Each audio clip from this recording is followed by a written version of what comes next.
स्वागत है आपका अपने चैनल यूनिवर्स अड्डा पे। आज का टॉपिक रहेगा पारिस्थितिकी तंत्र, पारिस्थितिकी का अर्थ एवं परिभाषाएं। तो इसमें पारिस्थितिकी का अर्थ और परिभाषाएं देख लेते हैं और उससे पहले सारी की सारी चीज़ों को समझ लेते हैं क्या है। आपने अपने घर में एक गमला लगा हुआ देखा होगा, उसमें एक पौधा लगा हुआ देखा होगा, और इस पौधे का जो विकास हो रहा है और इसका जो अंतर संबंध है वो किस किस से होगा, कौन कौन सी चीज़ें सम्मिलित होंगी। सबसे पहली चीज़ सूर्य होगा।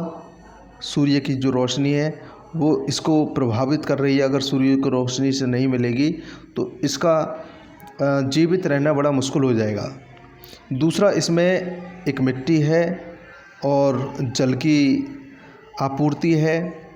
इस पर छोटे छोटे कुछ कीट भी पतंग भी उगाएंगे।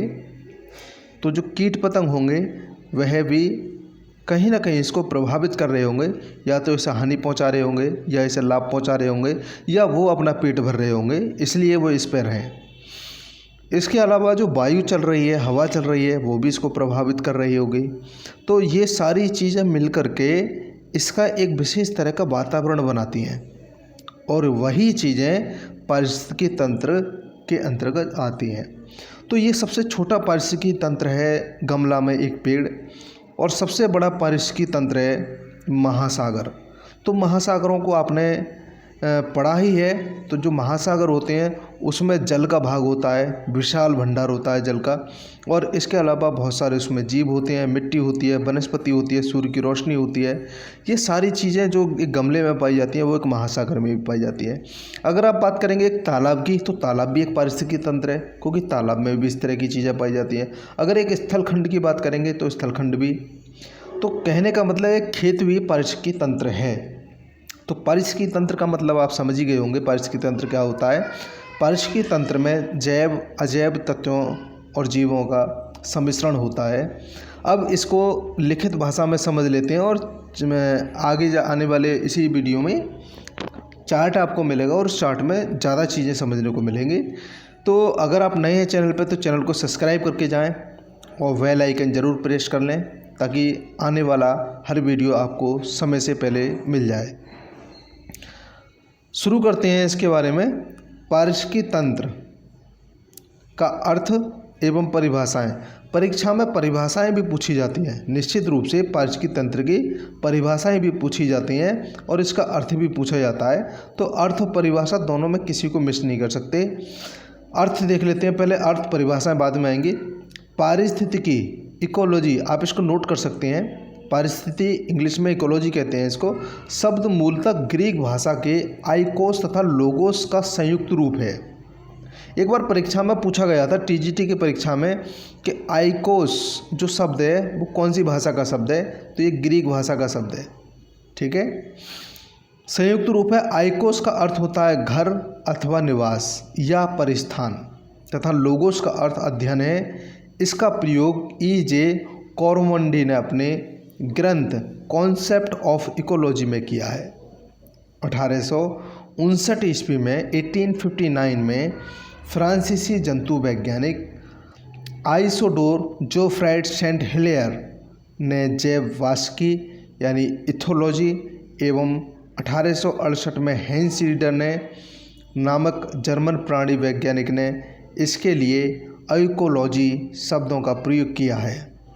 कई सारे विद्वान आए जिन्होंने अपने अपने हिसाब से इनका शब्दों का प्रयोग किया है। स्पष्ट है कि इकोलॉजी शब्द बहुत अधिक प्राचीन नहीं है। प्रारंभ में इसे ओइकोलॉजी और ओइकोसलॉजी अथवा इकोलॉजी कहा गया, जो बाद में धीरे धीरे इकोलॉजी हो गया। इसका प्रयोग लगभग 140 वर्ष पूर्व हुआ है। इसमें कुछ शब्द आपको ऐसे मिलेंगे जो पढ़ने में प्रोनाउंसिएशन लगभग एक सा हो जाएगा ये इन शब्दों का, लेकिन स्पेलिंग में अंतर है। जबकि वास्तविक जो अब पारिस्थितिकी तंत्र की स्पेलिंग सही है वह ये वाली इकोलॉजी सही है। इनका प्रयोग शुरुआती दिनों में होता रहा है। जब इसका पूरी तरह विकास हो गया तब ये इकोलॉजी इस तरह का रूप उभर करके आया। आगे बात करते हैं परिभाषाओं के बारे में देखिए, विद्वानों ने परिभाषा दी है और ये परिभाषा आपको रटनी होंगी, क्योंकि परीक्षा डिस्क्रिप्टिव है, आपकी लिखित परीक्षा है और डिस्क्रिप्टिव परीक्षा में आपको लिखना होगा। जब परिभाषाएं पूछी जाएंगी तो इन्वर्टेड कॉमा लगा करके आपको लिखनी पड़ेगी। 1869 में जर्मन पारिस्थितिकीवेत्ता अर्नेस्ट हैकल ही पारिस्थितिकी के जन्मदाता माने जाते हैं। भाई ये जीके का पॉइंट है। के अनुसार पारिस्थितिकी के अंतर्गत जीवों एवं उनके बाह्य वातावरण, देखिए एक जीव होता है और उसके बाहरी वातावरण जो हमने शुरुआत में गिनाए थे, उनके पारस्परिक संबंधों का अध्ययन किया जाता है। एक कोई जीव है, मान लीजिए एक पौधा है या पौधे पर कोई जीव है, तो ये एक छोटा सा पारिस्थितिकी तंत्र बन गया। तो इनको जो चीज़ें प्रभावित करती हैं, जो इसको घेरे हुए हैं, जो इसके विकास में सहायक हैं या इसके विकास में जो अवरुद्ध हैं या इससे प्रभावित होकर वो अपना विकास कर रहे हैं, उन तमाम चीज़ों का पारिस्थितिकी तंत्र के अंतर्गत अध्ययन किया जाता है। 1895 तथा 1905 में वार्मिंग के अनुसार पारिस्थितिकी पर्यावरण के संबंध में जीवों का अध्ययन है। अगली परिभाषा देखते हैं।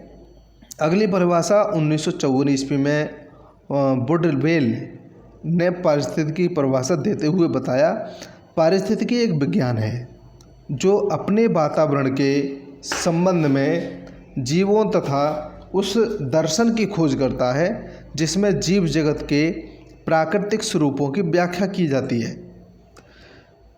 नंबर नेक्स्ट है 1963 ईस्वी में अमेरिकन पारिस्थितिकी वेत्ता E.P. ओडम ने बताया कि पारिस्थितिकी प्रकृति की संरचना व कार्य का अध्ययन है। 1971 में ओडम ने अपना दृष्टिकोण बदला और पारिस्थितिकी की जो नई परिभाषा दी, उसमें पारिस्थितिकी को मानव व वातावरण की समग्रता का विज्ञान बतलाया। अब देखिए, इसके घटकों के बारे में हम चर्चा करें उससे पहले एक चार्ट है हमारे पास, घटकों का ही चार्ट है। जब हम इन पर चर्चा करेंगे तो सारी चीज़ें बाद में देखेंगे। इसके पारिस्थितिकी तंत्र के घटक कौन कौन से हैं, तो इसके अजैविक और जैविक दो घटक हैं। अजैविक घटकों में जो हमने पहली बार जो समझा था, जिसमें एक पौधा बना करके हमने गमले के बारे में पूरा बताया था, वो सारी चीज़ें इसमें मिलती हैं।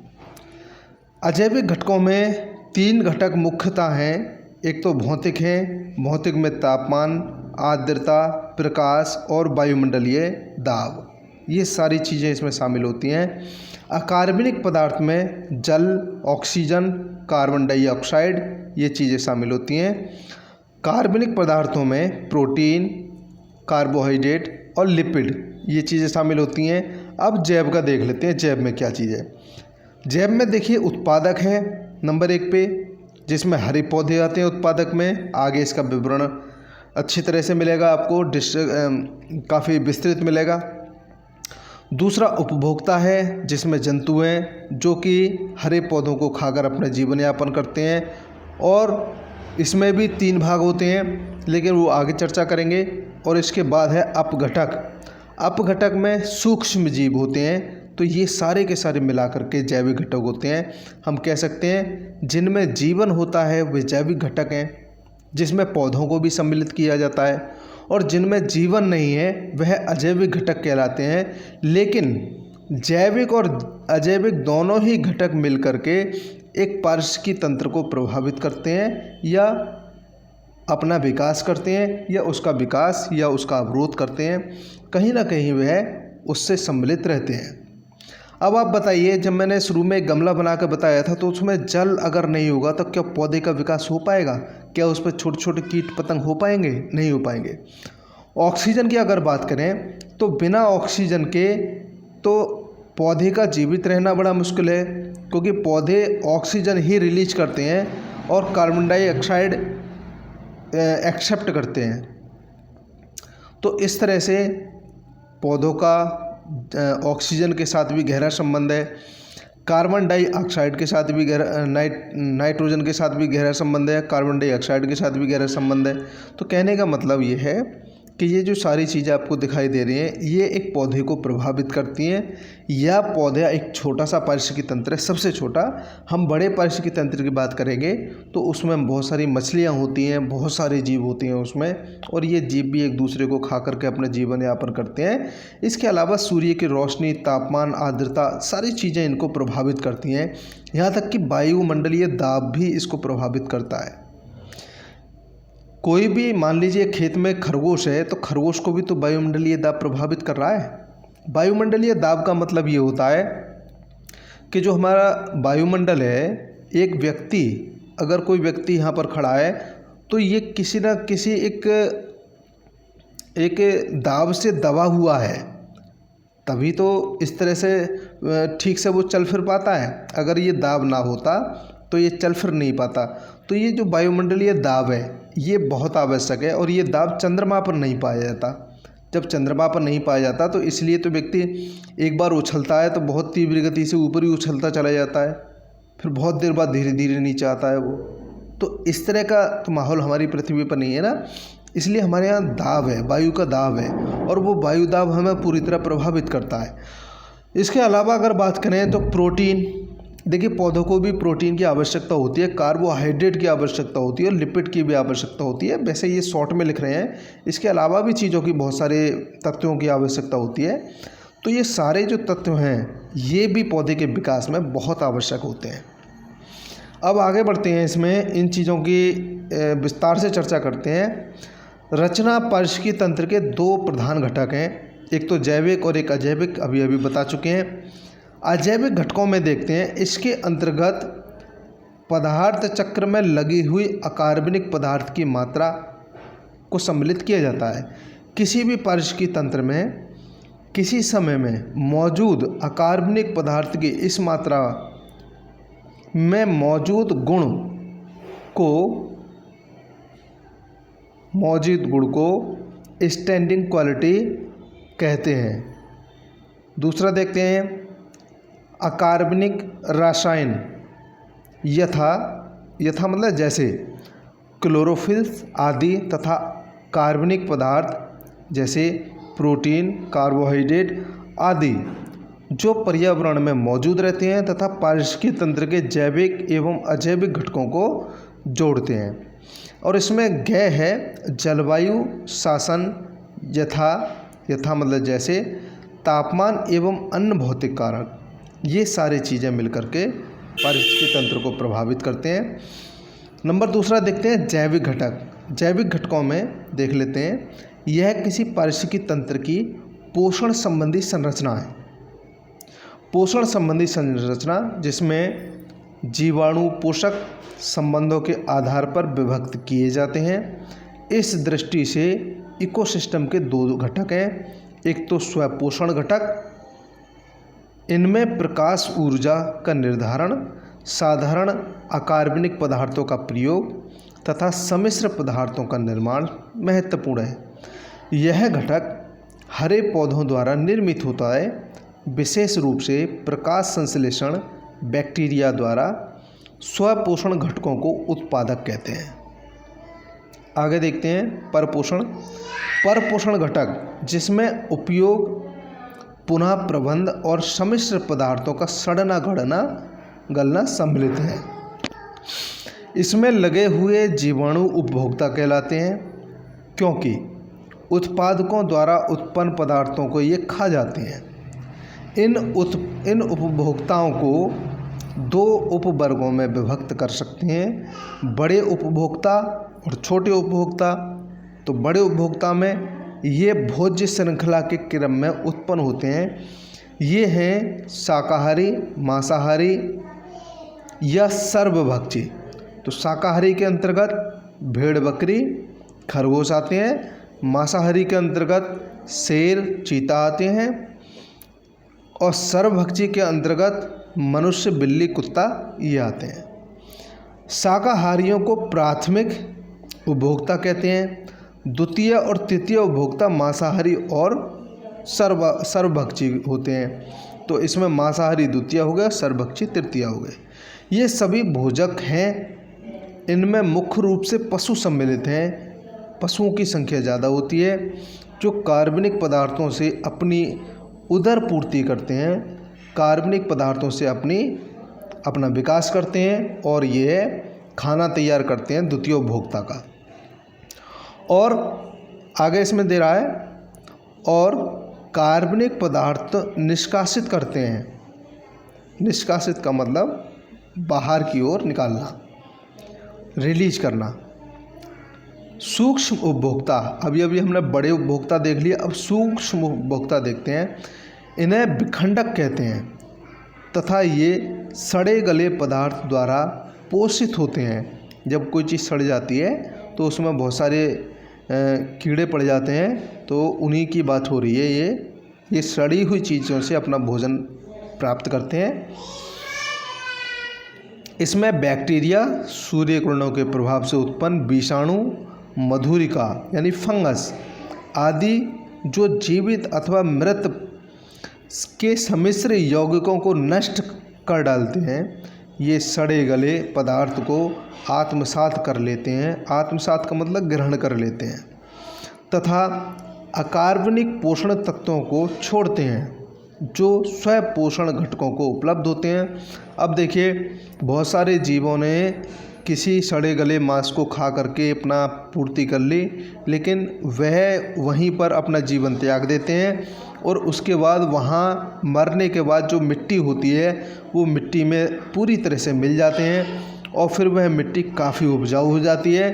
और वह जो उन्होंने सड़े गले मांस से जो भी कुछ उन्होंने लिया था, जैसे प्रोटीन वगैरह या जो भी कुछ उसमें था, वो सारी की सारी चीज़ें उस मिट्टी में मौजूद कर देते हैं और वो मिट्टी दोबारा से जन्म देती है किसी पौधे को और फिर से वही चक्र चल जाता है। पौधे को फिर से कोई खाता है शाकाहारी, और फिर उस शाकाहारी को फिर से कोई मांसाहारी खाता है और फिर उस मांसाहारी को फिर वही बैक्टीरिया, फंगस, वायरस खा लेते हैं और उसके बाद फिर से वह मिट्टी में मिल जाता है। तो फिर से एक चक्र चलता है और ये एक चक्र चलता रहता है। यही प्रकृति का एक सच है। आगे आते हैं। इस प्रकार से किसी भी पारिस्थितिकी तंत्र के जैविक घटकों को प्रकृति का कार्यात्मक साम्राज्य मान सकते हैं, क्योंकि वे प्रयुक्त ऊर्जा स्रोत और पोषण प्रकार पर आधारित हैं। पारिस्थितिकी तंत्र की भोज्य संरचना एक प्रकार से उत्पादक उपभोक्ता व्यवस्था है, जहाँ प्रत्येक भोज्य पदार्थ भोज्य स्तर के रूप में जाना जाता है। विभिन्न भोज्य स्तरों में जीवित पदार्थ की मात्रा को खड़ी फसल कहते हैं। यह शब्द पशुओं और पौधों के लिए समान रूप से प्रयुक्त करते हैं। खड़ी फसल में प्रति इकाई क्षेत्र में जीवाणुओं की संख्या, नंबर दूसरा है जीवाणु समूह जैसे बायोमास द्वारा व्यक्त की जाती है। इस जीवित भार, शुष्क भार, राख युक्त शुष्क भार, कार्बन भार अथवा कैलोरीज में नाप सकते हैं इसको, कि इतनी कैलोरीज है उसमें नाप सकते हैं। आगे हैं इसके कार्य, फंक्शन। कार्यात्मक दृष्टि से पारिस्थितिकी तंत्र के चर और अचर घटक हैं। चर और अचर घटकों में इसके ताने बाने में इतनी घनिष्ठता से बुने हुए हैं कि उनको एक दूसरे से अलग करना अत्यंत कठिन हो जाता है। उत्पादक हरे पौधे, स्थिर विकिरणित ऊर्जा, खनिज, वायु, ये सब मिलकर सम्मिश्र जैविक पदार्थ का निर्माण करते हैं। कुछ पारिस्थितिक वैज्ञानिक उत्पादकों को परिवर्तक मानते हैं। उनकी दृष्टि से हरे पौधे ऊर्जा ना उत्पन्न करके कार्बोहाइड्रेट उत्पन्न करते हैं तथा वे ऊर्जा को रासायनिक रूप में परिवर्तित करते हैं तथा उन्हें प्रवर्तक कहना अधिक उचित है। ऊर्जा प्रवाह और खनिज चक्र की ये दो पारिस्थितिक प्रक्रियाएं जिनके अंतर्गत भौतिक, रासायनिक, पर्यावरण और चर समुदायों की अंतक्रियाएं सम्मिलित हैं, पारिस्थितिकी तंत्र है। उत्पादकों में देख लेते हैं। उत्पादक में हरे पौधे आते हैं, सारे हरे पौधे घास सब उत्पादक कहलाते हैं। और जो शाकाहारी होते हैं जीव जैसे हिरन, गाय, भैंस, ये सभी का चारा बन जाते हैं। इनका सबका पेट भरते हैं ये। और यहीं से शुरुआत होती है भोज्य श्रृंखला की। उत्पादक हरे पौधे सौरिक ऊर्जा को स्थिर करते हैं और carbon, hydrogen, oxygen, nitrogen, potash, calcium, magnesium, zinc, forces आदि तत्वों 106 तत्वों को मिट्टी, जल तथा वायु से प्राप्त करके जटिल कार्बनिक पदार्थों जैसे कार्बोहाइड्रेट, प्रोटीन, न्यूक्लिक अम्ल आदि की रचना करते हैं। ऊर्जा प्रवाह अचक्रीय विधि से होता है। ऊर्जा सूर्य से चलकर अपघटकों तक उत्पादकों शाकाहारी और मांसाहारी से होकर पहुंचती है तथा अपघटकों से निकलकर अंतरिक्ष में विलीन हो जाती है। अर्थात पदार्थ अथवा खनिज पूर्ण चक्रीय विधि से परिचालन करते हैं। ऊर्जा प्रवाह पर अध्यारोपित पदार्थ चक्र विविध जैव भू रासायनिक चक्रों द्वारा पूर्ण किया जाता है। पदार्थ का कुछ अंश नष्ट होने के पश्चात पुनः पोषण ताल में पहुंच जाता है। तो ये इसका आज आपने समझा पूरा पारिस्थितिकी तंत्र, और इसको लिखित भाषा में भी मैंने पूरा समझा दिया। अब आगे ऊर्जा का प्रवाह महत्वपूर्ण टॉपिक है। ऊर्जा के प्रवाह में आप मान के चलिए कि जो हरा पौधा है इसमें 10% ऊर्जा है। अब इसको खाएगा कोई ना कोई खाएगा, पौधे को कोई खाएगा, तो उसमें कितना % गया और उसकी प्रोसेस किस तरह से थी, फिर इसको भी कोई खा लेगा। यानी प्राथमिक उपभोक्ता है ये उत्पादक है, तो उत्पादक को प्राथमिक उपभोक्ता खा गया, फिर द्वितीय उपभोक्ता खा गया, और फिर इसको सर्वभक्षी खा गया, और उसके बाद सर्वभक्षी में अपघटक आ जाते हैं। फिर अपघटक ने उसको पूरी तरह से डिस्ट्रॉयड कर दिया, और फिर वो हरे पौधों को पोषण के रूप में मिल जाता है। तो ये जो पूरा चक्र है, इस चक्र के बारे में, ऊर्जा प्रवाह के बारे में समझेंगे नेक्स्ट वीडियो में। तब तक के लिए नमस्कार, जल्द मिलते हैं नेक्स्ट वीडियो में।